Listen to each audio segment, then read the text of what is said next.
What is going on, Breaking Brown family? No need to fret. Something really did happen this evening. But no need to fret because we're going to have a short show anyway. So no need to fret. I know she know I got to get the baby to bed. And then she came on at 10. Normally at least it's 9:45. But now she on, this is we cannot do it. It's too much. Something happened. Something really did happen this evening. But we are here and we're going to have a discussion regardless. We shall persevere. So, fam, book club. Now listen, I do not have a date because the conference is coming up. A lot of stuff has to be nailed down. A lot of stuff has to be done. So I don't have a date for when we're going to actually read the book. I'll have to look at the schedule and kind of decide when I want that to happen and when I want us to read it. But the next book club book is, drum roll, please,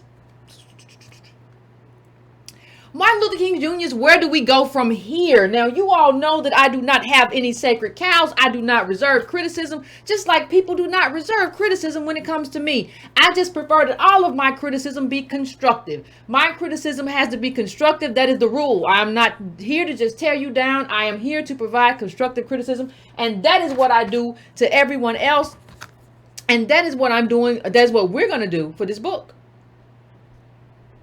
Because one of the things that's happened, we've had a lot of people, let me just get this straight. We've had a lot of people come and say, well, You know, you all is not anchored in, it's not anchored in anything. You're just doing your own thing. It's not anchored in the black.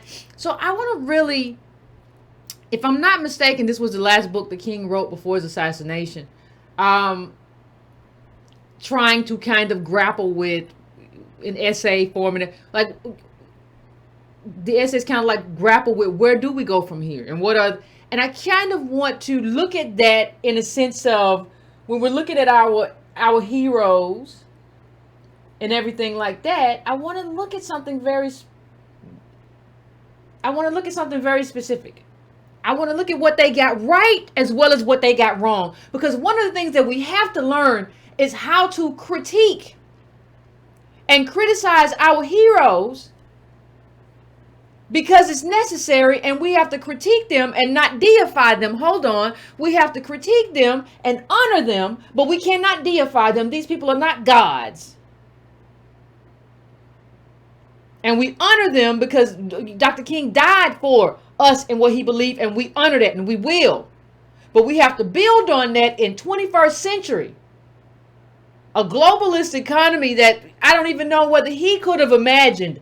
We have to build on that with some political imagination, as opposed to just repeating talking points. Everybody can quote King, but can you be King?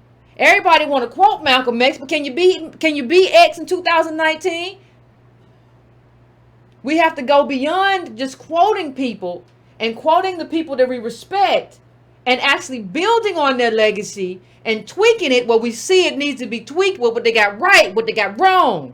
We have to do that. And so you can't do that without accessing the information. So the next book, you can get started on it. I will release the date. I'm trying to figure out what it's going to be before the conference, but I will release the date. But just so you know, where do we go from here? Chaos or Community will be the next book club book, and we will have a conversation about it. Now, since I promised a show that ain't going to be too long because I'm late, we have some other things to talk about, but let's just do a little what we always do. If you're there, if you're in the chat right now, please hit that like button for me. Please, if you want to donate, go to donatebrown.com or patreon.com/ycarnell.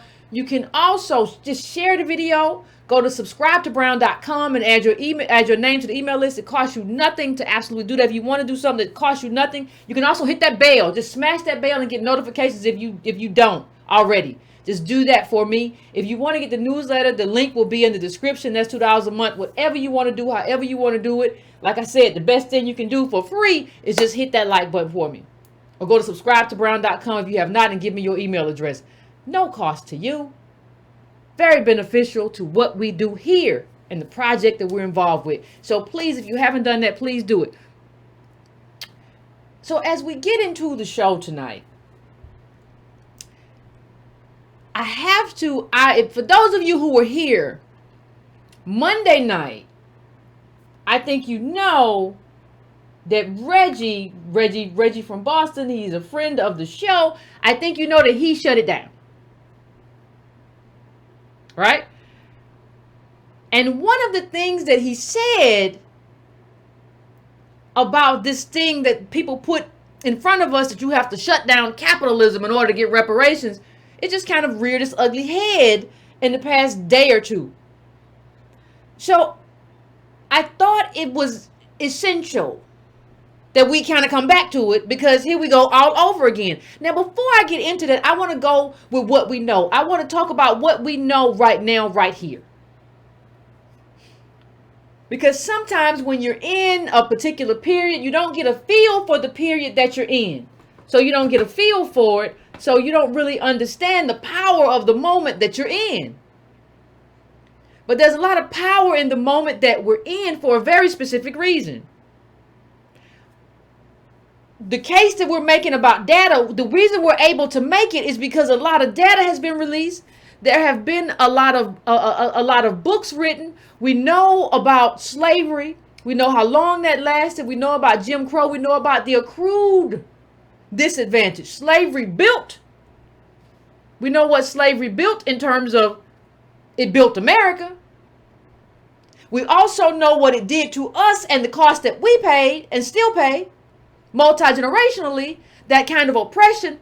And you know, in the last, I would say 20 years, like, but especially the last 10, we've seen all of that information start flooding in at breakneck speed, meaning this is the perfect time to do it. This is the perfect time.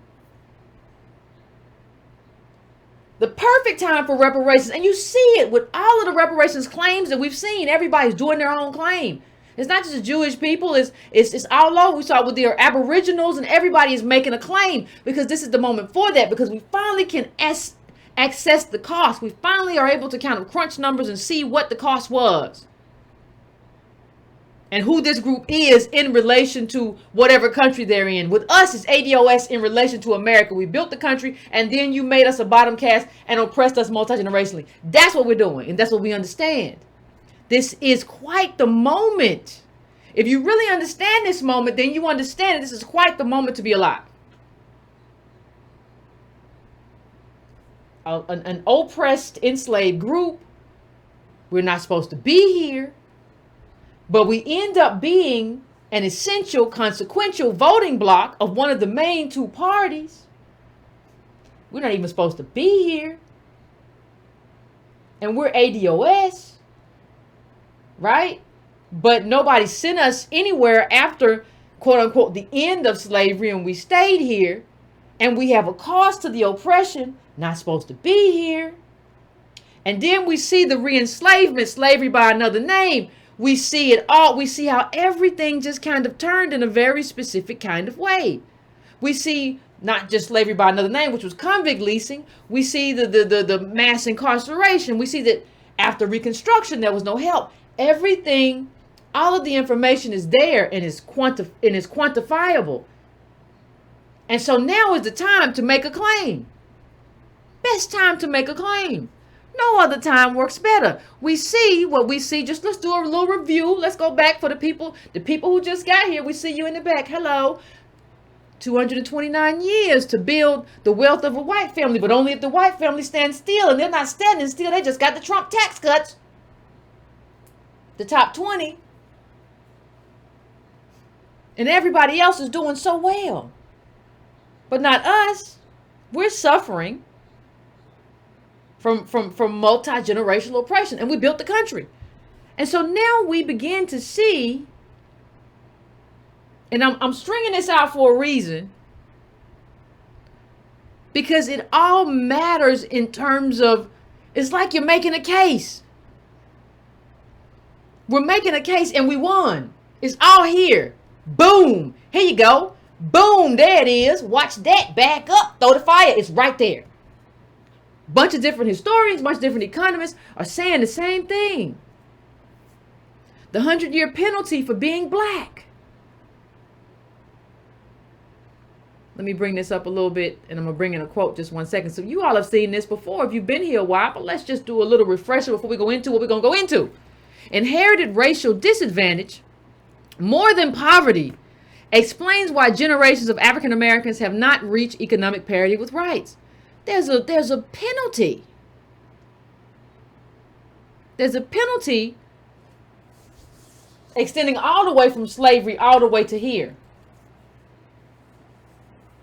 So we begin to know and understand what it is and understand what we're dealing with. Let's talk about that penalty for just 1 second, because I want to do a little refresher. In the paper, Collins and Wanamaker set out to understand the mechanisms that drive a wedge between the incomes of blacks and whites from one generation to the next. Their big finding is this: between 1880 and 2010, whites showed much higher rates of upward mobility than blacks, even if their parents started from the same economic position.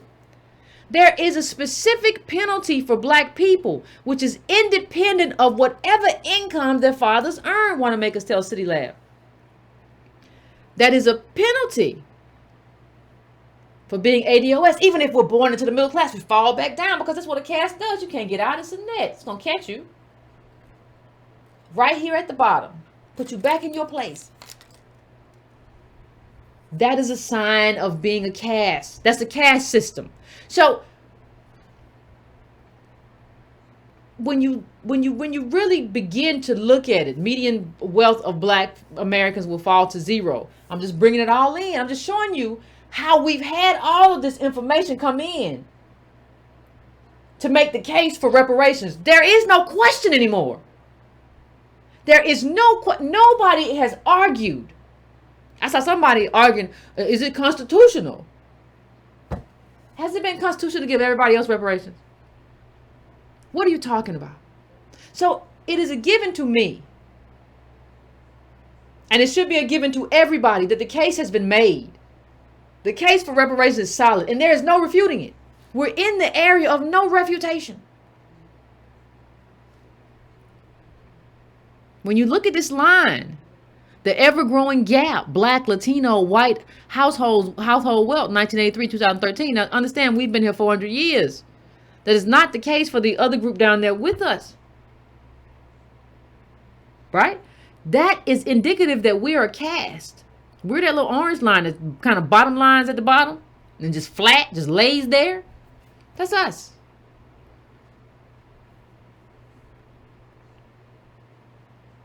Right down there again, look at where Asians and whites are compared to us. Now, we've been here 400 years. This is the anniversary. Angela Project, we're here. But look where we are. I want everybody to have a clear understanding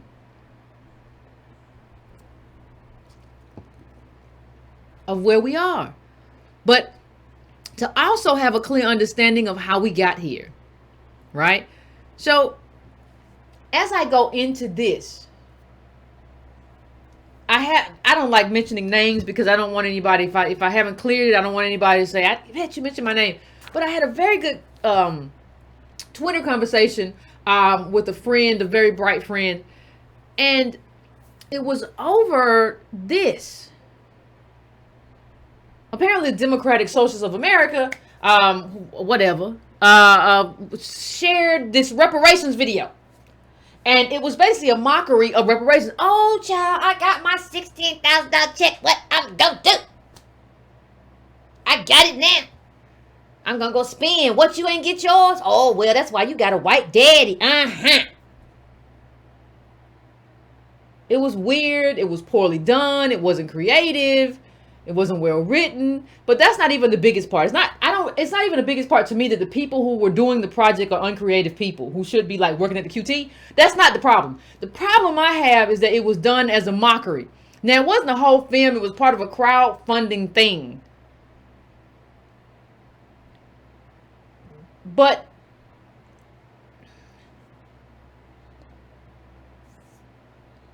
you know, one of the things that we have to understand, first of all, you're trivializing what we went through. But as my friend pointed out to me, it's not just that. We're perfectly in our rights, and I'm going to bring up the person who was very much involved in this, and just so weird. But we're within our rights to do that, to go after the individuals. But what happens is that we go after the individuals, but we don't realize or really go after in full force who propped them up. So we go after, where's the child at? We go after her, right? And we go after, there's another little strange fellow. If I put him in here, I don't know if I put him in here. I tried to, but there's another little oddball guy,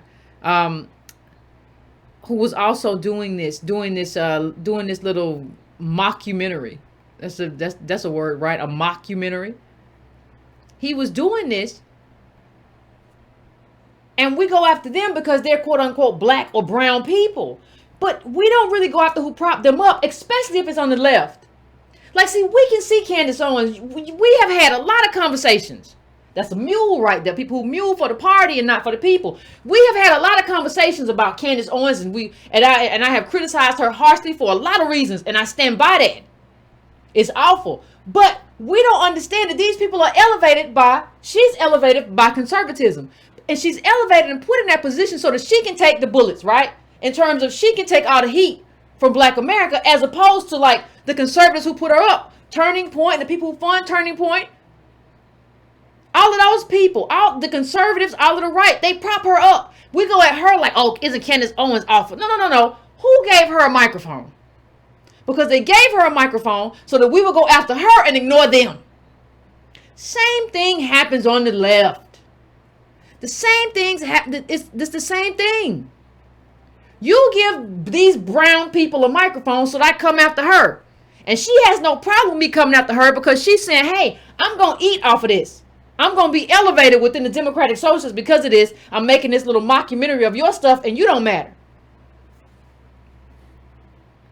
It's no different. See, you have to understand that we were made currency in America. You don't get to just say, well, we're not going to do that.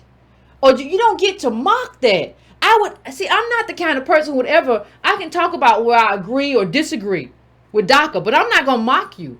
I'm never going to mock your suffering. I'm never going to make a video mocking the people who in that ICE raid. Now, I will tell you what I feel about citizenship and the value of citizenship. I will make a case. I'll never mock you, though. I'm not going to do that. That's not who I am as a person. It's not who I am. And I don't think that's who we should be. I'm not going to make fun of you. So how do you make a mockumentary of reparations when we were currency and we built the country? Free labor. You know how much we were worth? Read what Blight said, David Blight, about the worth of slaves.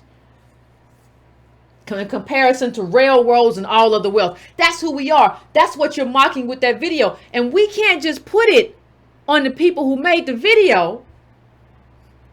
We have to wonder what the Democratic Socialists are up to. Because we can't do it for just the right wing and the conservative. We do it real good with the right. We understand. We understand who Candace Owens is, period. We know who she is. We know what she's up to. But we still don't give enough heat to the people who prop her up. But we still understand. How do we not understand?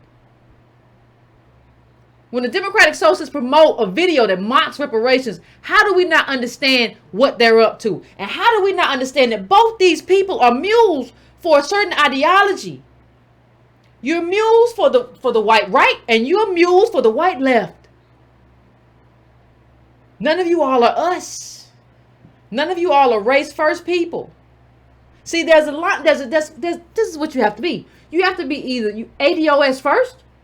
Then after that, if you're a black immigrant, you're a black ally first. If you're a brown immigrant, you're a brown ally first. That's how you build a coalition. And we have to support our immigrant allies just as they support us. That's how you build a coalition. You don't build a coalition by saying, well, somebody's brown and they're doing everything in opposition to what makes you whole. No. We're working together. I can't work with these people, and you know that. But so they're set up so that they can sound, oh, girl, I don't know what you doing. Like the dude whose stuff I can't find. Well, I'm doing it for the monies. Child, you ain't gonna make no money. You're not funny. You can't make no money if you're not funny as a comic or something. I don't understand what everybody thinks they're up to. Everybody has some kind of weird game plan. And then people just don't understand the basic concepts. For instance, it's not just about what we know. Everybody's coming out of the woodwork. So, and kind of revealing the ignorance of the moment. So let me just put this up. This fellow came out, Jabari Brisport, Pan, I don't care. ADOS is a nationalist, anti-immigrant movement for reparations that seeks to lift up some black people by stepping on the throats of their brothers and sisters. Reparations for all black Americans. Pass it on. Like, how do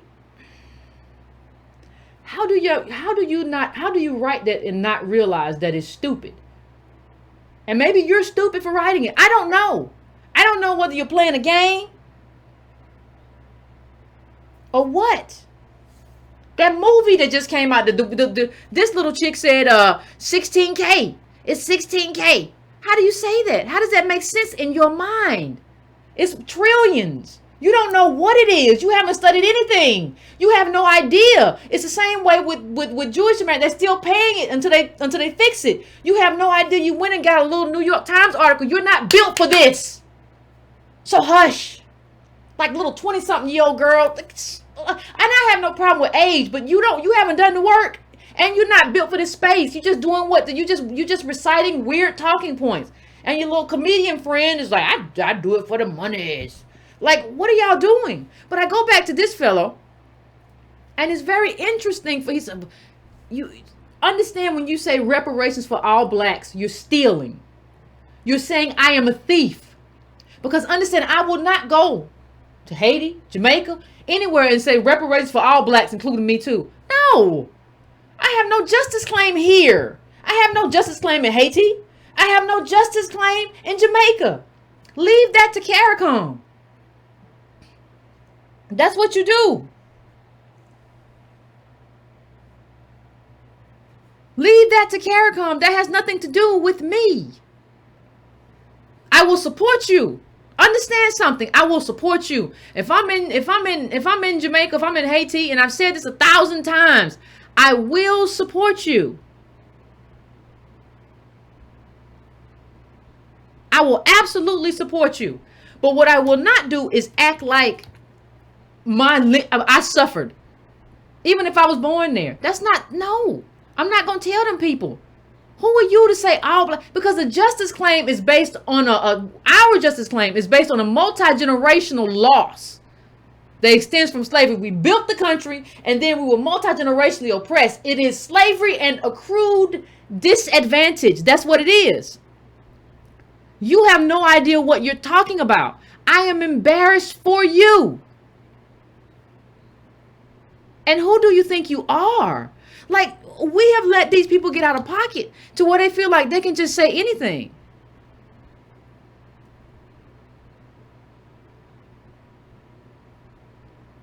And let me just bring it up so we can be clear. You know, we have to always, you know how we do. We have to be always clear on, like, if you're not being an ally and you're stealing, like, we have to be clear on why you're stealing. What you do that for, right? So I want to bring up something else just to be very clear on, like, why you have this ignorant position.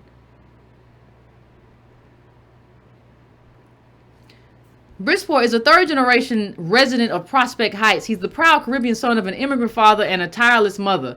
I don't know what that means. So understand something. You're admittedly saying, I want the monies. You're telling me that my justice claim doesn't mean anything. And you're saying because you get discriminated against on the street, it's the same thing. You're ignorant. I'll tell you that to your face. To your little smiling face.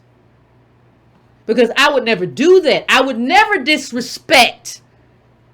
My people did not fight Toussaint L'Ouverture. I mean, my people were not Toussaint L'Ouverture who fought the French in Haiti. I would never go there and say, hey, you know what? That's my money too. You're a thief. And you're a con artist. And you deserve to be called out as such, sir. I would never do that. I would never go to Jamaica. I would never go to anywhere and say, I would never do it. Because that's not my stuff. My people didn't do that. Your people ran the French out. If you're in Haiti, your people ran the French out. Mine didn't do it. I celebrate you. I honor your struggle. But I'm not going to steal from you. But he will. He's a thief. And he doesn't understand things. So when somebody said, well, you shouldn't get it. With all due respect, black immigrants who've been living here for 50 years, 50 plus years, have experienced decades of institutional racism from the USA. The hard line the ADOS draws on lineage reduces reparations to a payment for slavery only. No, you're ignorant. You haven't listened. It's not slavery. It extends all the way from slavery to here. Let me tell you something, sir. There are Peruvians and Hondurans and Indians. Do y'all remember the cop who what did he paralyze or kill an Indian American? There are a lot of people who have been discriminated against. Those people didn't build the country, sir. We're not talking about people who've been discriminated against. We're talking about slavery and accrued disadvantage. What part of that do you not understand? I do not have any elementary school alphabet letters to pass on to you. This is a justice claim. I am not going to go to CARICOM and tell CARICOM that that's my claim too. No, I will tell you I salute you and let's work together. I will tell you that all day. CARICOM, good job. Do your thing. Get your monies over there. We're going to get our monies over here and our wealth, and we're going to do the thing, and we can share information and figure this thing out. But I'm not going to tell you how to do your stuff. I'm not going to tell you that that's my money too. That would make me a thief. That would make me a lowlife, and I'm not that. Even if I go there, I can go anywhere and be discriminated against. So wait a minute. Every brown person who gets discriminated against is ADOS? Like, it's at a certain point before you tweet, do you think, am I being stupid? Am I a stupid person? Do I not understand how justice claims are framed? There's a criteria, and it has to be exclusionary for a certain reason. There's a specific justice claim, and it's exclusionary for a certain reason. Now, that's reparations. Now, let me just tell you something else. The black agenda is not as exclusionary, right? Because if we're talking about prison reform, that affects everybody. If you have a Jamaican or Haitian brother or sister or immigrant in jail, what we say about prison reform, that affects you too. The black agenda, though, is separate from this justice claim.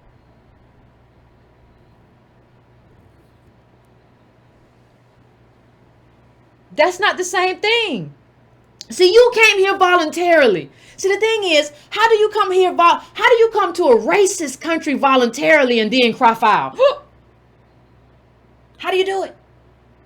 We came in chains, built the country and a crew and a bottom caste. You chose to come here. You don't get compensation for choosing to come to a racist country. If you did know it was racist, you should have called us first. We'd have told you.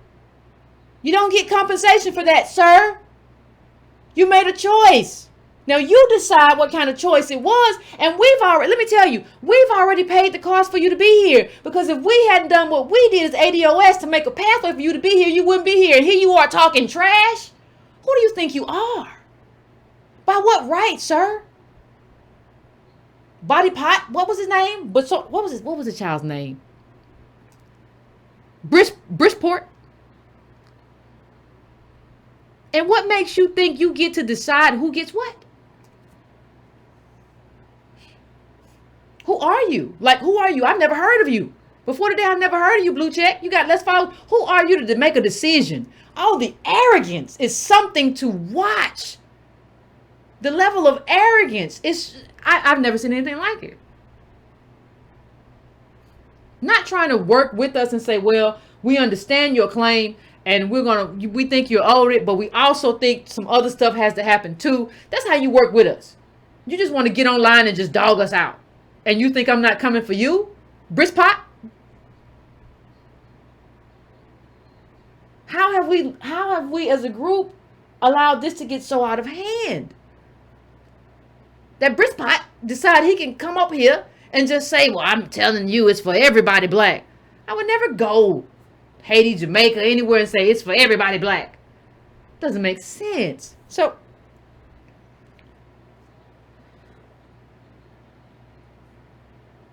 and we don't even have like that large a community. Like none have been here for, like, when you see, remember the chart I put up, Reagan, 1980.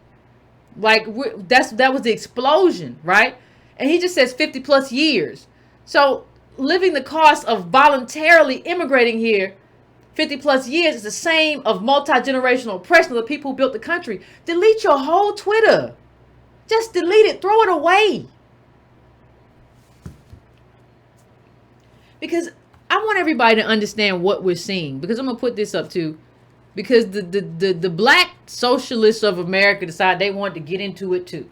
Now, what they should have just said is, listen, we're a different organization. Because I didn't tweet them. Because I didn't even know they existed. But some of y'all tweeted them. And instead of saying, listen, this was a mistake. You know, I don't agree with what they did. And I think we can work together with ADOS. They started talking about how they was going to do a takedown and how they had major problems. And first of all, nobody cares. Like nobody, I don't think, let me see. I don't think you got 9 retweets. Nobody cared. But I'm gonna give you some shine just because it just, you obviously are in need of attention. You obviously are in need of attention. You should have just said the video was wrong. You should have just stood with us and said, listen, regardless of what the black socialists of America believe, this video was wrong-headed and we don't stand by it. Instead of doing that, you slammed us. Right? Everybody being a mule for somebody. Everybody being a mule. You're a mule for the right. You're a mule for the left. You still a mule. You still don't help me. And so you go through, somebody sent me a few of the things that this person has tweeted along the line. You're mad at white people and want reparations. We get it. Nobody's mad. A debt isn't about anger. It's about a debt. Like, if somebody owes you money, you just want the debt paid. It's not about that. We're dealing with facts. We have plenty of resources. Get into what alternatives to capitalism look like. Yeah, but I didn't ask you that. I didn't ask you about alternatives. I asked you, like, there's a debt that needs to be paid. One of the things that we have to do, and one of the distinctions that we have to understand, is that the debt has been owed for multiple lifetimes. And when I come to collect a debt that's been owed for multiple lifetimes, you tell me to end capitalism as if you are somebody who matters anyway. Like, you don't get to tell me anything. You don't get to tell me, well, you have to end capitalism. You didn't tell nobody else that. Whether it was Japanese internment, whether you talk to Jewish people, you would never tell them that. The thing you have to understand is that you don't get to tell me anything either. We'd be good if you hush. If you just be quiet and stop saying stupid stuff, we'd be on the same page. Me and you. Like, as long as you quiet. Because you don't know enough to talk. You know, at Smithsonian said there were like nearly no black immigrants here until 1980. I mean, until 1960. So how do you then say you owe the same thing as people who've been here for 400 years? It's disrespectful and it's ignorant. Can you count though? Or are you stealing? Sometimes thieves just move around the shells and stuff. I don't know what you're doing. And then you get into this whole indigenous. Consider reparations for indigenous black American will ultimately be not in a capitalist system. Gosh. This stuff, it's just always so wild. One can only guess the form that these reparations will take. The fundamental truth still remains. Socialism will be achieved for all. This should mean not only adequate judicial acknowledgement of indigenous land, but the allocation of land resources. But what does that mean if you're opposed to reparations? The billionaires collectively don't have enough to pay the type of reparations you're probably thinking of, but they do have enough capital and power to radically alter our social and economic system. Wait a minute. First of all, we're not asking billionaires to pay. This is the government. But billionaires can alter the whole system, but they can't pay reparations for a group. Like, somebody take this person's account. If you're in the black socialist, like, you need to find another person to work your Twitter. This is awful. If the conversation about reparations amongst black American leftists are not being held in the context of transitioning from a capitalist society to an eco-socialist society, they always have big words. Do not be confused by the big words. They always just throw in a bunch of word salad. Well, if you don't, the thing here, ultimately liberates us from the bondage of class and wage labor. Gosh. Yeah, but the debt is still owed. It doesn't matter. Like, the debt is the debt. We cannot afford to let liberal politicians bait us with promises of reparations. Yeah, see, that's where you show your ignorance. This wasn't started by liberal politicians. This whole reparations conversation was started by ADOS. So when you start talking about what we can't let liberal politicians do, you kind of reveal the ignorance of your position. That's not what we're saying. That's never what we said. This was started by us. You don't even understand how it came to be. Were you too deep into Marx that day? That you didn't you would read it so you didn't understand what happened? Were you too deep into Eugene Debs that day that you couldn't actually pay attention to what actual ADOS people were up to? Were you too deep into your comrades that day that you weren't paying any attention to what happens to actual ADOS people? You were being theoretical more than you were actually being invested and anchored in ADOS life. Is that what you were doing? Because that's the problem. And I think the way we have to understand this, honestly, the way we have to understand this is that these people this is an erasure of slavery. They are erasing slavery and saying there is no cost, there is no accrued disadvantage, and we're going to hit the reset button and move on from here. Now, the question I always ask is by what right? But the second question I'll ask is, how do you think this, how? Like, how? How do you think that you can just erase slavery and the cost and say, we're going to do some class stuff now? Because here's the problem. We have to start talking about what is used for what. I'm not necessarily opposed. I'm not to some class solutions, but not for reparations. This is the debt. The debt is the debt. Class is for, and what reparations is for. So class is for, you're going to improve the quality of life of all Americans. Fine. I'm all for it. Improve the quality of life. But before you go building onto this house that's America and building this whole swimming pool and this whole back room and this whole mother-in-law suite, you owe a debt to this country. You owe a debt to the contractors who built the house. So what we're telling you is pay your bills first. That's all we're saying. And you can wrap that into whatever program you already got going. You can do it. You just don't want to do it because you're a mule. You're not even a horse. You're an old donkey. So you, of course, but you have to pay the contractor. You have to pay the person who built the house first before you go adding on to the house. That's all we're saying. How is that complicated? Pay the people who built the house. Because a debt is a debt. Our debt has to be paid. And if we can, then we can talk about improving quality of life for everybody. Wonderful. Now, here's what I will also say. We have to, when you talk about improving quality of life for everybody, that's, like I said, that's wonderful. But it's always apparent to me, and I've said it before on the show, that people don't want to spend money on us, and it's always a problem, and we have to kill capitalism and do everything else before we can get to it. But you have no problem when anybody else needs money. You just throw money around like candy. You get $1 million. You get healthcare, school debt, reparations. Oh, well, whoa. Let's really talk about this thing. That's gonna cost a lot of money. It's a debt. The debt has to be paid. It's almost like, it's almost like somebody owing you $1 million. Like somebody owes you $1 million. You loan, you just say you wealthy, you had $1 million, and they took $1 million. They borrowed $1 million from you, and you saying, "Where's my money?" And the person comes back to you and says, "Listen, I'm gonna pay you something, and I'm gonna pay it to everybody, and it's gonna be in potato wedges and chicken pot pies. How you like it?" And you say, "No, I want my $1 million. What are you talking about? Pot pies? Well, we gotta feed the whole world. Pot pies and potato wedges come cheap."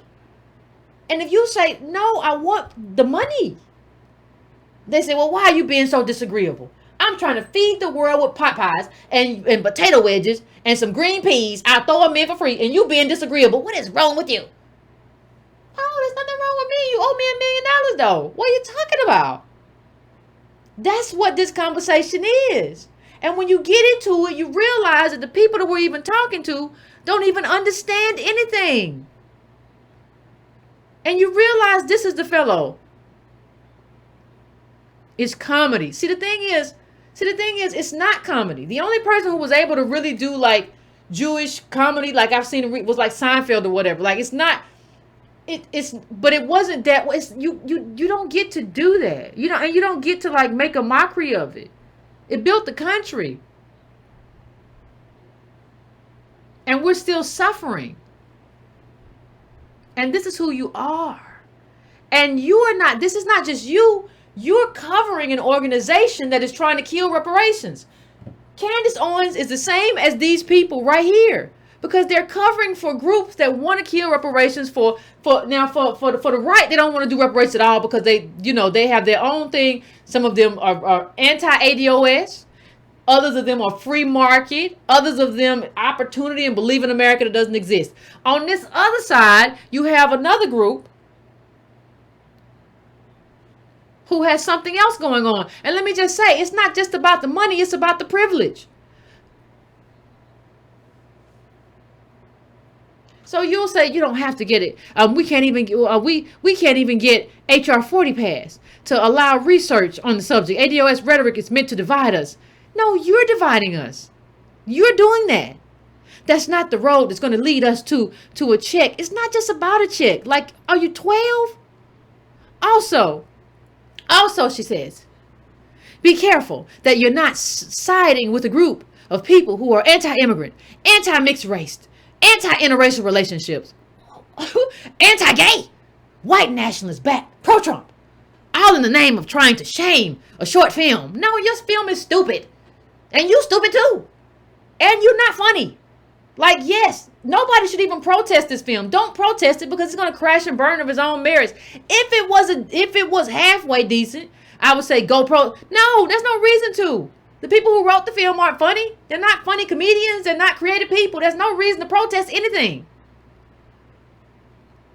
None. Just let this thing, sometimes just gotta let something fall of its own weight. So I said I was gonna get out of here. So I'm gonna get out of here real quick and I'll add on what else I had to say when I bring the callers in, so we can get out of here, get the callers in, have a conversation. Everybody can put the babies to bed and do all that good stuff. But I want you to really kind of, when you call in, if you can, just kind of speak to, in a way, how did we get here to where, like, they're basically kind of like kids who are like propped up by these different organizations to kind of just like mock ADOS and our claim, to kind of funnel everybody else into class as a fix for race. And I've said this many a times, but class doesn't fix race, and everybody knows that. Class is about the uplift of the quality of life of all Americans. Reparations is about this debt and this lineage wealth gap. One doesn't fix the other. And so I'm just kind of wondering, and maybe you all can speak to this when you call in, kind of how we got here. And so I want to do that, and then I'm going to do that, and then I'll come back and we'll have a conversation.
fam, we are back. We are back.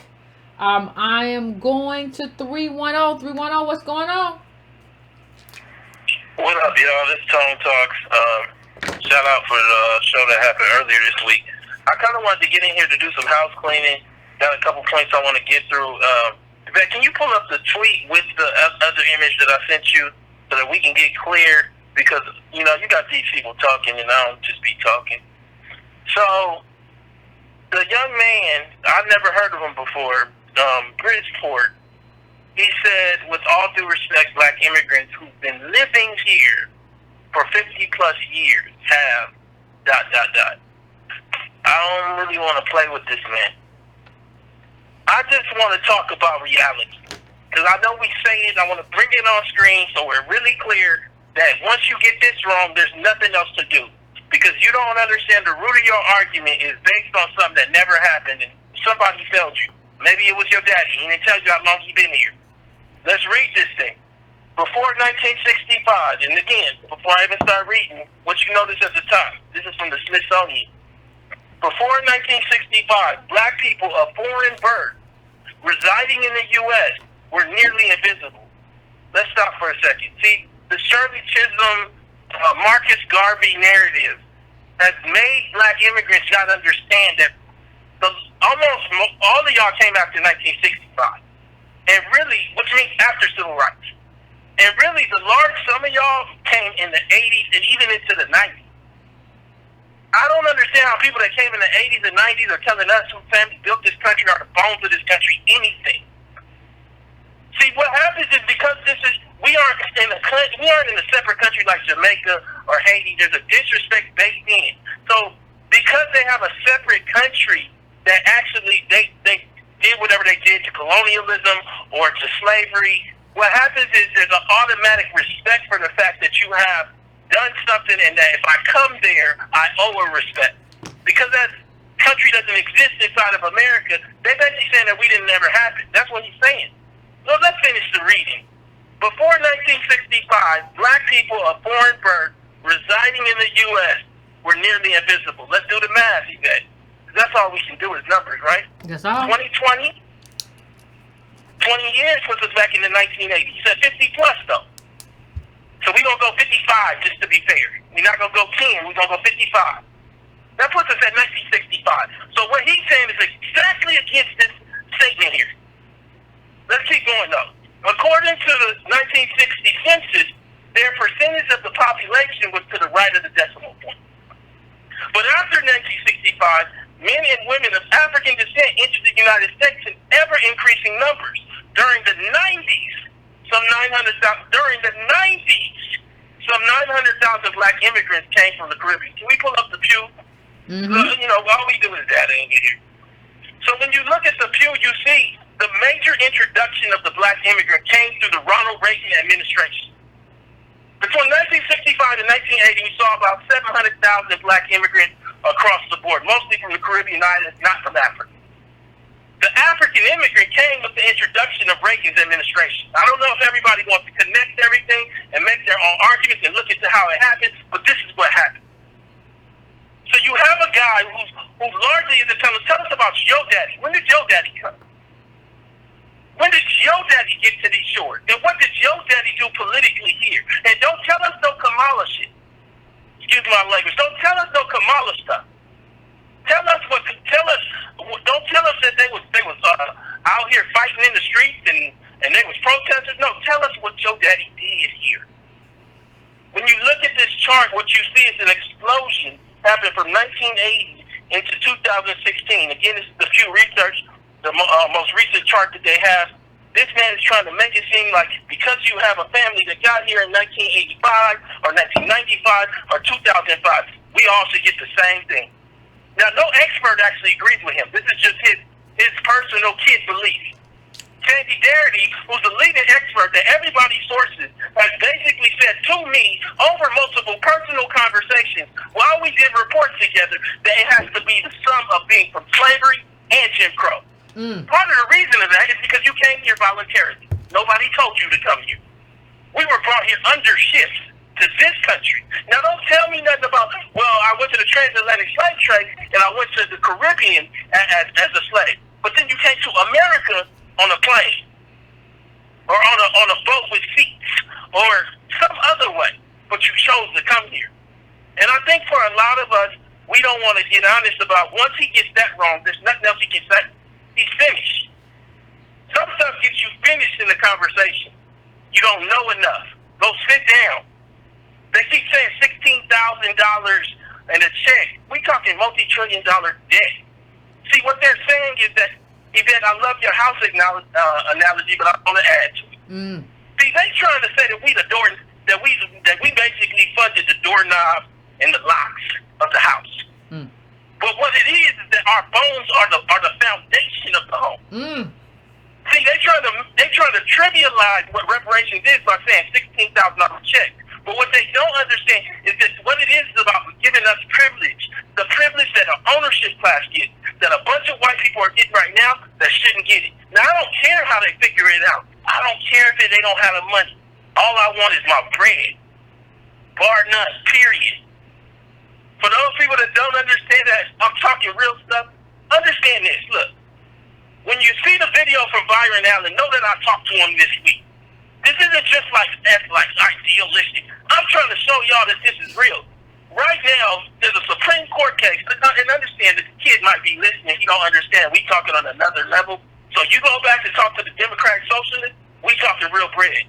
There's a case right now that's going to be heard in the Supreme Court in about a month. The NAACP and also the Urban League and the Congressional Black Caucus have not done amicus briefs to support a black man that owns the Weather Channel, so that the law that they're using isn't misapplied and reduced down to a point. And understand that the law is meant for who? Not black people, not minorities.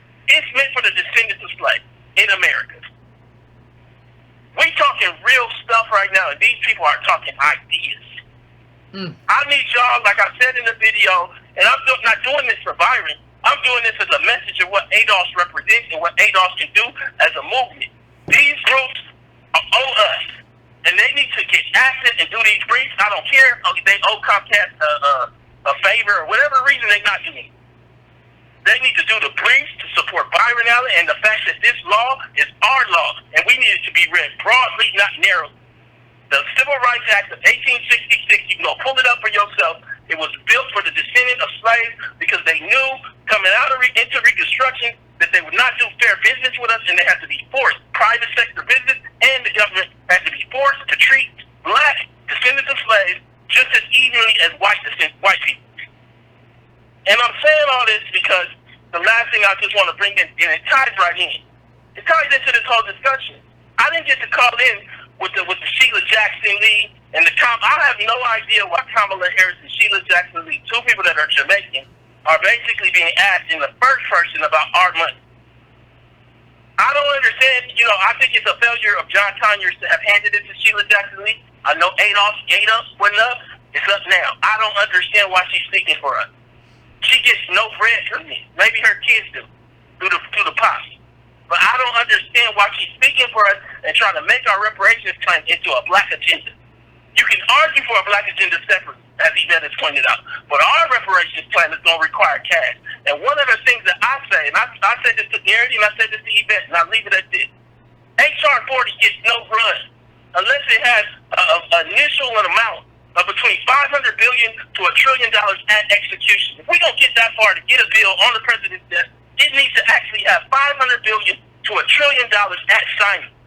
Understand that it can be assessed after we. So you're going to do the study, but it needs to have a real ask in the beginning, or it's not real. So once the study is done, if it's 10 trillion, if it's 12 trillion, if it's 5 trillion, we'll take that off of the amount that you said at the beginning. We'll take that off of what we found at the end. Now, if you don't want to do that, means you don't want to do reparations. Don't you agree, Yvette? I'll leave it at that. No, absolutely. I appreciate that, Tom. But yeah, it means what that means is that you acknowledge the debt. Like doing that initially and early on means that you acknowledge the debt. Okay, I'm gonna put 500 billion or trillion on it right now, and then we're gonna decide how much additional. So we're gonna decide whether that's 9 trillion, 12 trillion, 17 trillion. We're gonna do that additional, but we know a debt is owed. So let's just put 500 billion to $1 trillion down initially and decide what else is owed. Yeah, it makes total sense. Like, why wouldn't you do that if you're not playing games? So I'm going to my next call. I am going to 786. 786, what's your name? Where you calling from? What's on your mind? Hey, Yvette, this is Demetrius calling from Lake Mary. What's going on? Hey, how you doing? Pretty good. So I just want to say, with regard to these comedians, who are, I guess, promoting this film, it's funny. I got into an exchange with one of them. It was the young lady, and I responded to the young lady who was in the wheelchair, and I asked very simply. I said, do you think this film, hurts the case for reparations or promotes the case for reparations? And then I won't even say her name. The young lady in the wheelchair, I won't say her name, but I don't want to promote them like that. But another one of their comedian friends, I guess she's a part of the project too. Mm-hmm. She decided to jump in, and she said, "Well, given the fact," she said, given the fact that we're generating all this conversation, I would say it couldn't hurt. And I mean, when I think about that reply, just the fact that you would say it can't hurt, like if you can't tell me definitively that yes, this does help the case for reparations, then I think on some level you must understand that it hurts the case. And so, I mean, I don't have a lot to say, but I mean, I think these people. I mean, I'll just make this last comment. Right before you went to break, you were reading the tweet from the young lady. I don't remember her name is, but what her name is. But she was saying that ADOS is anti-immigrant, LGBT, and all this other stuff. And I mean, I think honestly, that's where their interest really lies. I mean, not that there's anything wrong with being LGBT or if you're coming from an immigrant background, that's fine. But honestly, in my opinion, I wouldn't be surprised if that's where their interest really lies. I don't really think their interest really lies with ADOS. And I remember in one of my Twitter exchanges, I said, you know what? I said, imagine if someone made a film. Imagine if ADOS made a film. I'm not saying ADOS should do this, but I said, imagine if ADOS made a film where they made fun of DACA recipients getting green cards in the mail. I said, I wonder if you guys would respond with the same level of humor, or would you find humor in that? Yeah. And I would wager I don't think they would. So I just want you don't have to wager. You know exactly. They would call us anti-immigrant, xenophobic. They would be protesting outside of our apartments, houses, everything, talking about how awful we were if we made something mocking it. And understand, that's just getting to be an American. This is like we built the country and we've been oppressed and are suffering. And you're like, oh, I got my 16,000. What you gonna do with yours? Like it would never be allowed. It would never be allowed. Well, you know what? Thank you for taking my call, Yvette. No problem, That's a very good point. It wouldn't be allowed. But thank you for taking my call. I appreciate it, fam. Thank you for calling in. You made a good point. We can make fun of anything. It wouldn't be allowed. I don't care whether it would be DACA. I don't care. You can name anything. If we made fun of marriage equality and just, oh my God, they're and we have to come to a certain point, right? There's something going on right now where if you criticize something or you point out how two things are different. You remember that thing, what was it, Sesame Street or whatever? Which one of these things is not like the other? It's not the same thing. Thing. Like, what happened is when you differentiate and say, like, gay reparations and DACA and all of this stuff is not the same as ADOS lineage and reparation, what comes from it. When you say that, all of a sudden you're anti-something. No, I am making a critical argument about a specific justice claim. I'm not being anti-anything in terms of my conversation. And it's not my fault that you can't hit the curve intellectually. I should not be held responsible for your intellectual capacity. That is not my responsibility. So I'm going to the next call, fam. Let's try to keep them tight. I appreciate the last call. That was a clear point because I'm gonna try to keep my word tonight with this show. Keep it kind of short. So let's try to keep it truncated, fam. Truncated. 703. What's your name? Where you calling from? What's on your mind? You there, 703? What's going on? Yeah. Hey, this is Rod calling from DMV. What's going on? I work for a major bank in the DMV, and I have learned that, the United States has been giving billions to these immigrants, and they, without Social Security numbers, refund checks, Social Security checks, that they come to the bank and deposit. And so, in that effort, and they're giving us hard about reparations, so they're getting unearned income from us because we haven't done politics. And so, in that essence, I just wanted to make that point that money is being distributed to other immigrants and not us. Mm. Thanks, fam. I appreciate you for calling in and making a point. And then the thing is, like, how do you not support us? Like, if you came here and you got us, like, I appreciate the allies. Somebody says, like, we don't have allies. We do, but the problem is that we're not discerning. Like, we just treat everybody the same. You got to be able to tell, okay, that's an ally. That person supports me, I support them. That's not an ally. That's something else. I got no part to that in that person. We're not discerning in terms of ideology and how we figure out who is and is not an ally. So it's almost like we have to be all on one page or the other. Like, we have to be like, they're all allies or we have no allies. Like, no, we do, but we have to be discerning. We have to figure out who they are. We have allies. We've had allies who've been in the chat for years. We've had allies who've donated. We've had allies who fought other black immigrants who were on the wrong side. You have to know who those people are, and then you got to know who they fighting too. Now, I would agree that we don't have enough allies. That's not the same thing, though, as saying we don't have any. That's a very different conversation. And so, that's where we are. But yeah, I get it. Like, they got this and then they're like, but you can't get that. Right. So 609, I'm coming to you. What's your name? Where you calling from? What's on your mind? How you doing, Yvette? This is John from South Jersey. What's going on, South Jersey? And I got a story. Hey, I have a lot going on today. I got a story of deceit and lies that's outrageous. I went to a town hall tonight to see my congressman. And, I had been trying to get in touch with him through Twitter because he's behind everything else. But whenever I tweet out to him about ADOS and reparations, I never get anything back. So I told him, you can't run and hide forever. I'm going to be at one of your town halls. And tonight was the night.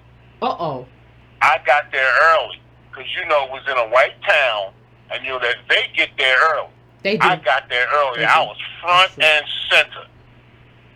I got there so early, I was talking to the police while they was, taking the dog through, sniffing for bombs and stuff.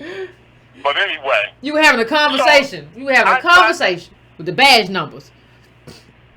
Oh, for sure. So, when we finally got into it, and he said his little spiel, he said, any questions? My hand went right up. Do you know they went to all these other people and almost tried to get to the point where his aide said, well, we're going to take one more question, and that was the question of the person he was standing next to. I turned around and said, hey, I've been having my hand up all night. And what you going to do, just pass me by? So then the congressman said, no, we'll take his question. So eventually they got to me, and I said, well, Congressman, I have a question, and it's two parts. Why aren't you a signed supporter of H.R. 40? And what are your feelings on reparations? This guy, this is where the deceit comes in. This guy tried to say, well, we're studying it right now because I haven't really been aware of it because I want to have an informed position when I think about it, so I'll know which way to go. And I said, well, wait a minute. This has been out. Where have you been? You're right there. He said, well, the problem is that I'm seeing is all of these people that want to get paid, you know, the minorities. And I said, wait a minute. You have to stop using the word minorities because it's a specific group of people who can trace their lineage back to slavery. And he said, well, this, that, and the other. So I said, well, look, I want to talk directly with you so I can educate you. So when you go back to Washington, you can be the smartest person in the room on this. So after this thing occurred and finished up, I talked to him one-on-one. Now here's the real deceit. He said in the very beginning that they haven't talked about it, he hadn't studied about it. I said, well, he said, well, I've gotten my lead from Sheila Jackson Lee. And I said, well, wait a minute. You just said you hadn't heard about it. Now you said you're taking your lead from Sheila Jackson Lee. And I said, that's the problem with what's going on. All of this misinformation is going around, and she's a person that's trying to say it should be reparations for all. You really need to talk to me. To make a long story short, I have an appointment with this guy. Oh, good. To talk to him one-on-one and to educate this fool. Very good. Doing politics out there in them streets with the police, no less. I'm going to hurt him. I'm going to hurt his feelings. But that's okay, because you know what? And I know I got it in because his aide in the area is my ex-student. Oh, no. So they can't just brush me aside. But you know what, fam? You know what we got to start doing, too? If you know some white people in your community, I know we live in a segregated community, but if you know some white people or some brown people who are allies or whatever, get them in the room, too, and y'all have the same questions so they can't duck and dodge you. Find you the white people had questions for me later on because they went down with it. They said, "Oh, I didn't know all of this." Yeah, you gotta get them in. You gotta get them in. I was just listening to Rachel Maddow. I didn't know that this is new to me. Did you know this, Bob?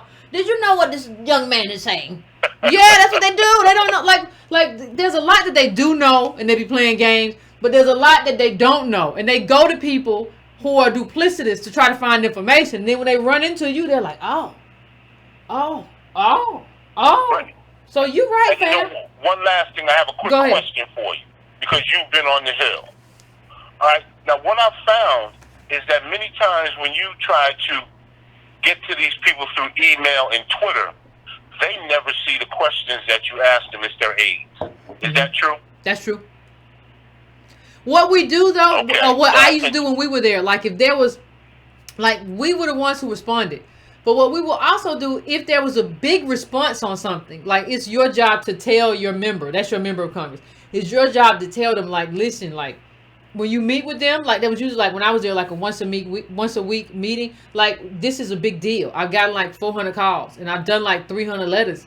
Like you might have to do something on it. So people really, you have to let them know when there's something that's really big going on. But if it's just a regular thing, no, it goes to the aide. It doesn't go to you. That's why the important thing is to like create a groundswell as opposed to just one person. Because if it's a groundswell, you have to tell the member, like, this is building up. Like, this might be a problem for you. Okay, so the best thing to do is get as many people in your area to correspond so that it becomes an issue of importance so it gets further. Exactly. Okay. Well, thank you for the little bit of conversation we had this evening, and keep it going. No problem. Thanks, fam. I appreciate it. I appreciate you calling in, telling us how you doing politics over there. I am going now to 510. 510. What is your name? Where you calling from? What's on your mind? Yvette, sister, my name is Presidia Dangerfield. I'm calling out of Oakland, California. How are you doing tonight? I'm doing pretty good. How about you? I'm really excited to talk to you, but I want to just get straight into it. You formulated an initial question, how do we get here? I've been thinking about it for a long time. I believe believe that Black people have been too kind and too generous for too long. I believe that our generosity is a result of being locked out as a people. So in our community, we share in the detriment. So we see these immigrants coming in. I love immigrants, but when they have their hands out and they're pushing me to the side, like I have an issue with it. So Tone had brought up something really, really specific about Sheila speaking in first person about reparations. Like, no, this is not yours, okay? So Joy Reid did the same thing on the Breakfast Club where she was speaking like I, me, we. Yeah. I'm like, no, this is not your claim. So you go ahead and you go and talk to the people that enslaved your ancestors.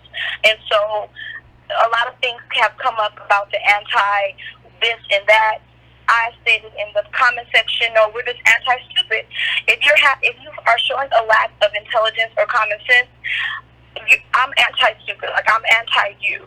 So it's common sense to know that we have been here for 400 years. You haven't, and we have to make sure that they sit down, put their hands in their pockets, and shut up and learn. That's all I have to say tonight.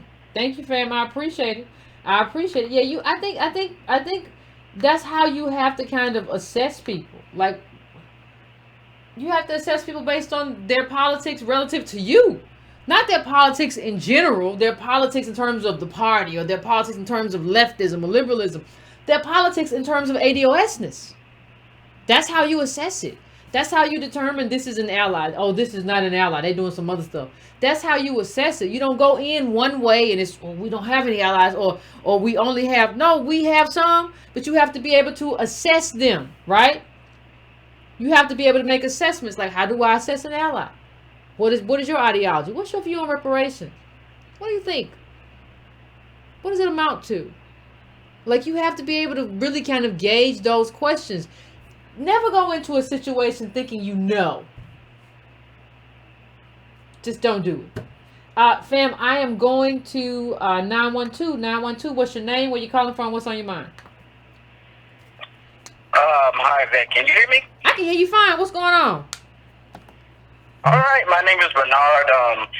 I might be the only ADOS person out here in Salt Lake City by way of Georgia. And I wonder if there's actually something bigger at play, because what I've been noticing, because I kind of lean to the left and I watch a lot of, I guess, relatively non-mainstream leftist podcasts and different shows like that, is I've begun to notice that a lot of them... Hold on, fam. Hold on. Fam, I'm gonna let you finish. I'm sorry, I didn't mean to interrupt you. For those who don't know, and they're like, Yvette's always interrupting people. There's a delay, so the person sometimes can't hear me interrupting till too late.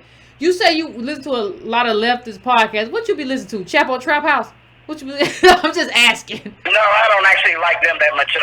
So I'm thinking more like, say, people like the Majority Report with Sam Cedar, people like Michael Brooks and stuff like that. They consider themselves more leftist or even socialist in certain cases. And what I noticed beginning in June is, I guess somehow the reparations conversation got onto their show, at least partially.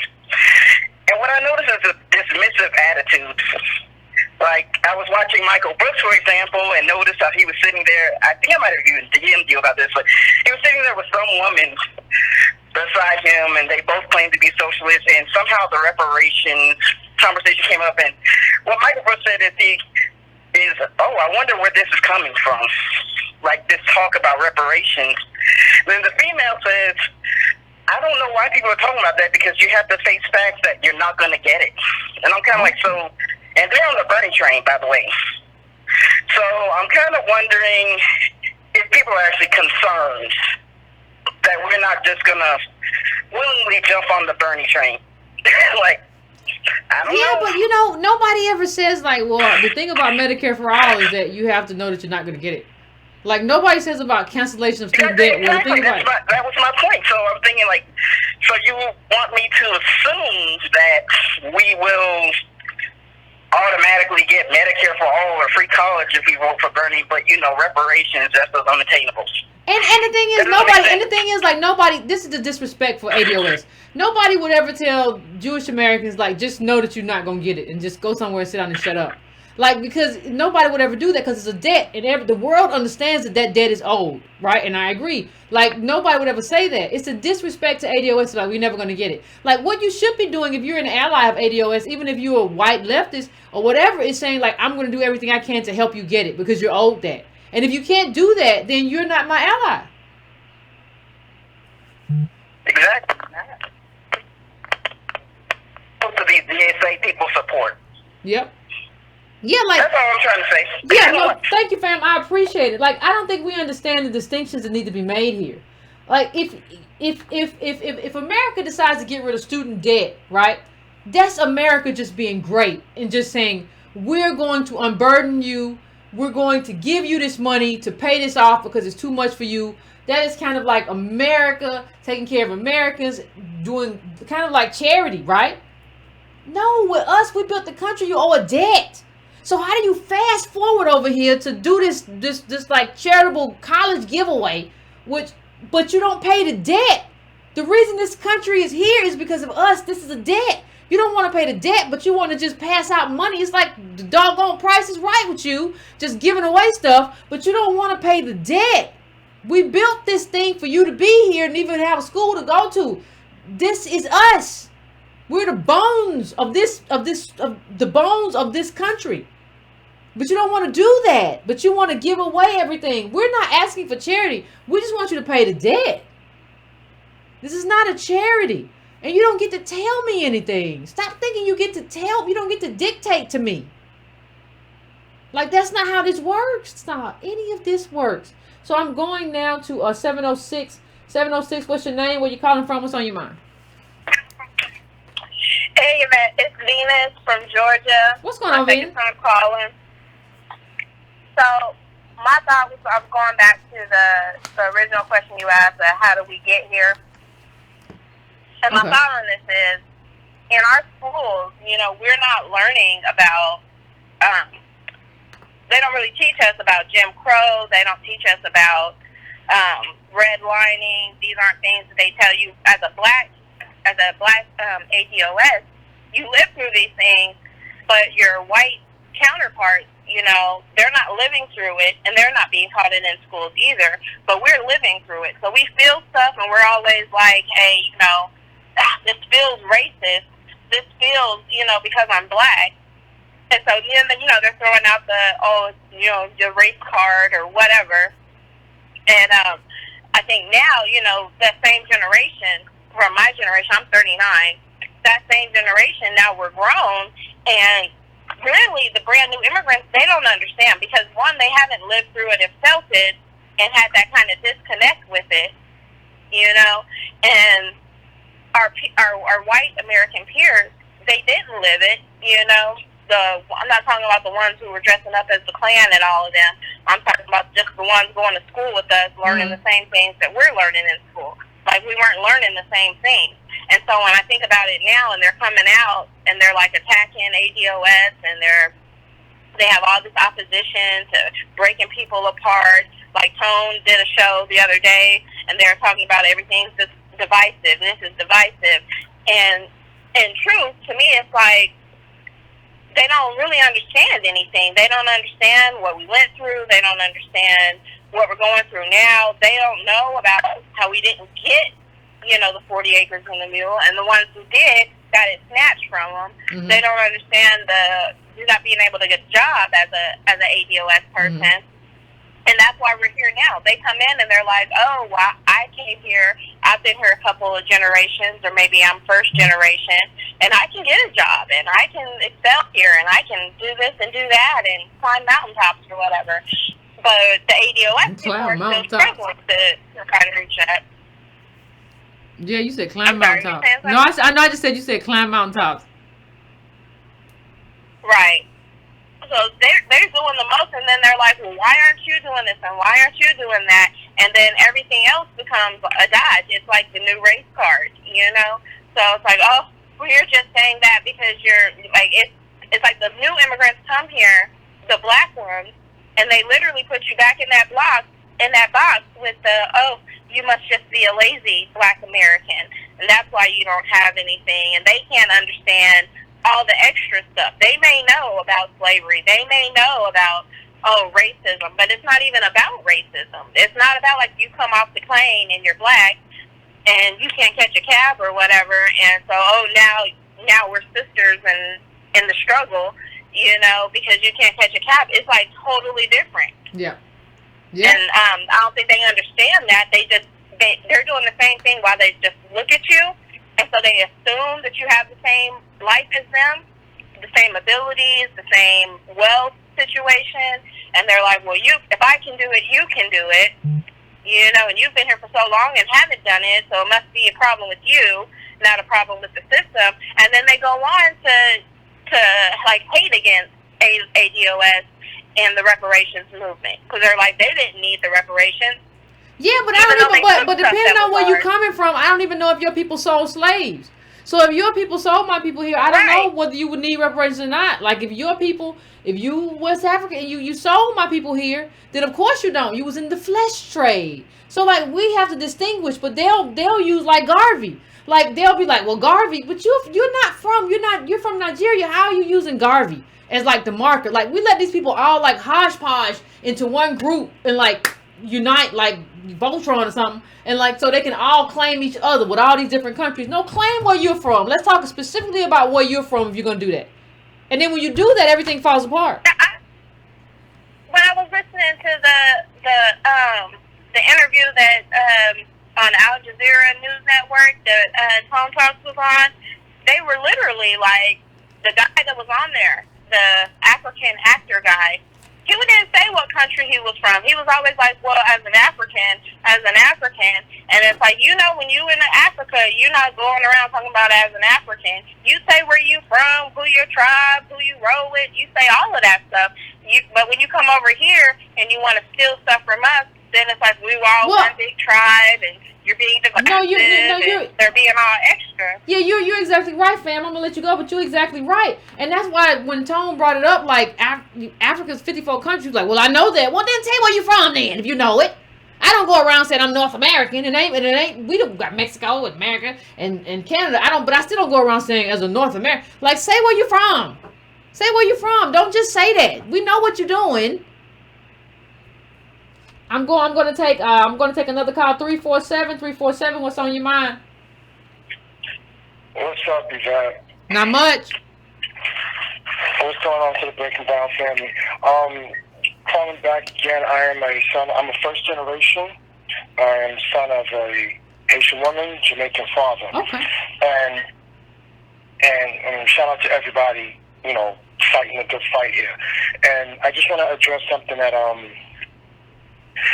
seems to be a major problem. As someone, born in America who has dated people from pretty much, from several continents, several countries, the consensus among immigrants at times that we're having this argument against, they come here with such a strong sense of pride.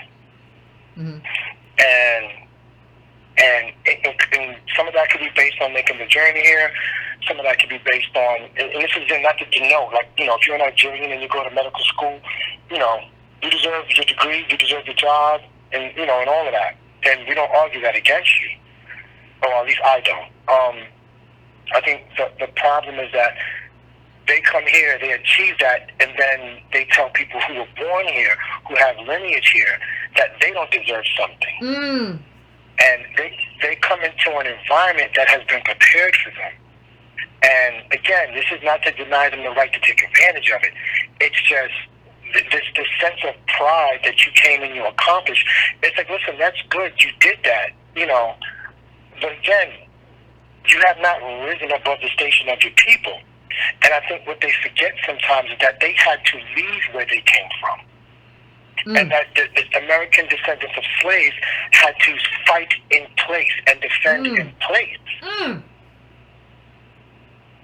And I think that gets lost in the conversation when people start tweeting and they put on fancy clothes and want to give a lecture somewhere. It's like, yo, listen, This was fought by people with shotguns. This was fought by people with axes and hammers in the woods, in the dark, the real dark, without a street light. You can't even see the moon. I can't even imagine. I live in Syracuse now. I grew up in Queens, New York. I live in Syracuse now. I've seen darkness up here that ain't like in the boroughs. Okay. And so I can only imagine. I can't even imagine what that was like in a bayou, in a swamp, and like just in the darkness, just fighting with nothing but what you can smell and hear. And to sort of come here and to, you know, if you ask a Haitian, like when there was a tragedy in your country, who got the contracts for mining gold? It was families of the Clintons. You ask a Nigerian or somebody from anywhere in Africa, you ask them who's getting all the contracts to mine the metals that we need for cell phones. All those contracts are going to the Chinese. Mm. Now, y'all fleeing your respective countries instead of fixing them. And then we have to sit and listen to how proud you are and how special you are. And you want to ask us, why can't we here? Now, if you come here and your parents get here when they're 30, that means that when your father was 12, he wasn't in Chicago or Compton getting pulled over by the police and sent to jail.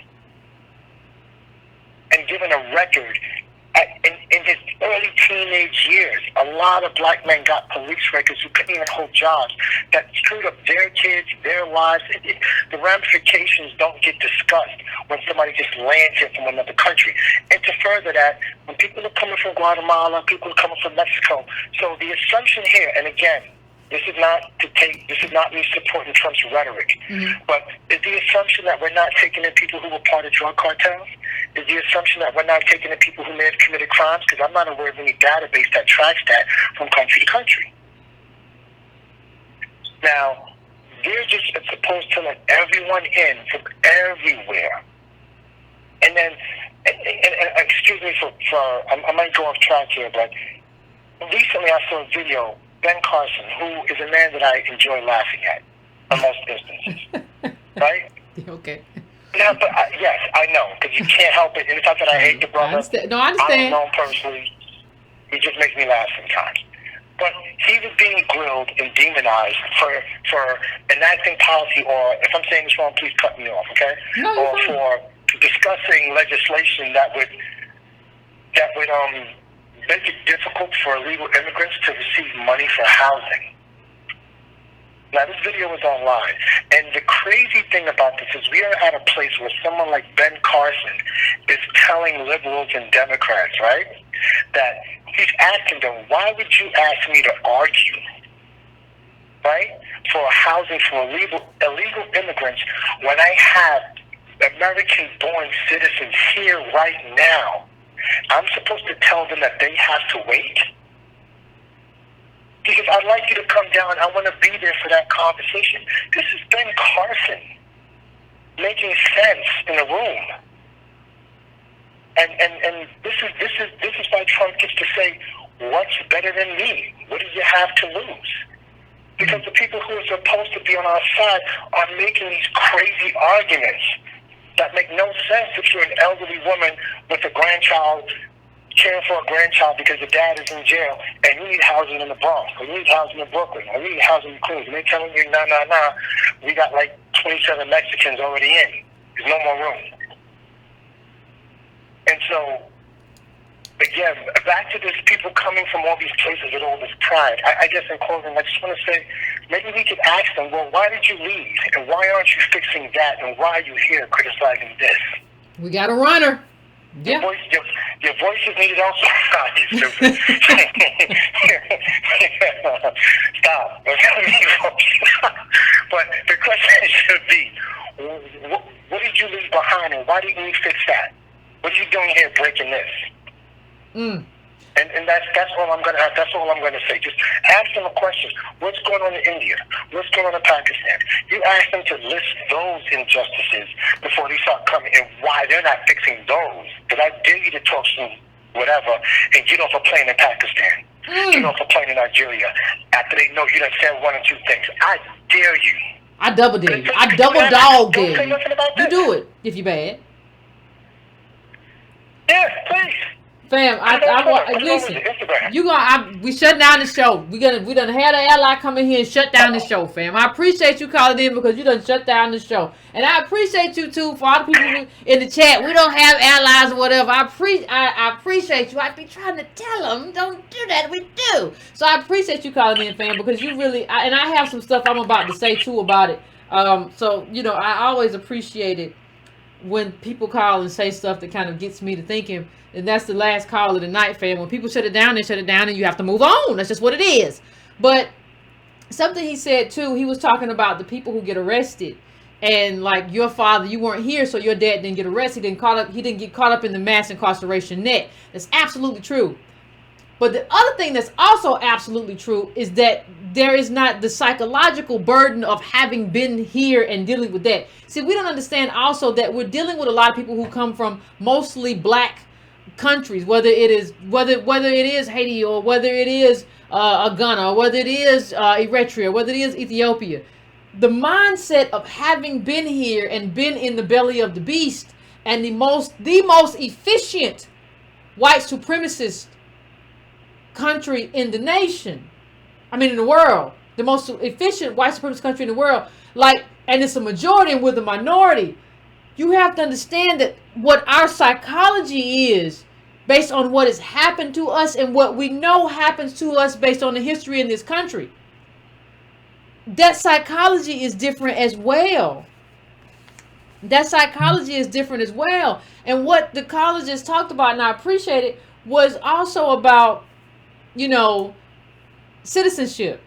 So we have begun to kind of, and I mentioned this a little bit in the last show, we have kind of begun to conflate citizenship with whiteness. Now, you and I, we've talked about this, family, about how whiteness needs to collapse. That whiteness is basically normalization, and the Irish and everybody else gets to access it except ADOS. You can be Hispanic. We had the whole thing. If you're dark skinned, don't matter. I'm going to be white.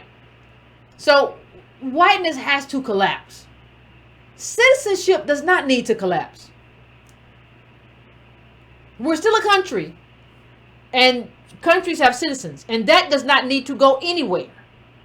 So we have to stop conflating citizenship with whiteness. We have to do that too. But I just want to, I'm gonna end on that, brother. I thought he did a wonderful job of kind of explaining a few things, and if you're gonna be an ally, you gotta be an ally. That's kind of what it looks like. And I appreciate him calling in and sharing all that. And fam, let me remind everybody before we get off. If we didn't get you, we'll get you next time, fam. I do apologize. The lines are full. Everybody got something to say. I understand.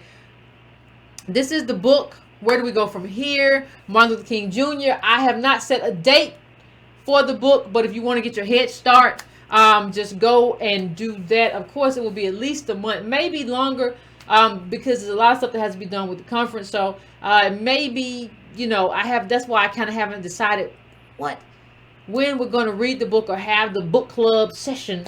But this will be the book. Where do we go from here? Chaos or community? Looks like a lot of chaos right now. But and kind of critique and criticize and figure out where he was right and where King was wrong, and still honor him, because that's what we do. So fam, if you have not hit that like button, please do that for me. Hit that like button, hit that share button. If you want to donate, go to donatebrown.com or go to patreon.com/ycarnell to be a monthly donor. You can do that as well. Please also hit that bell. Totally free, or go to subscribe-to-brown.com if you have not given me your email address. Totally free as well. The newsletter will be in the description if you want to get that. That's $2 a month. So whatever you want to do, it's stuff available. However you want to do it, fam. I appreciate you. We will be back next time to have another political conversation. If we did not get to you tonight, fam, finish your libation. Take care. Have careful conversation. And we will meet again here soon.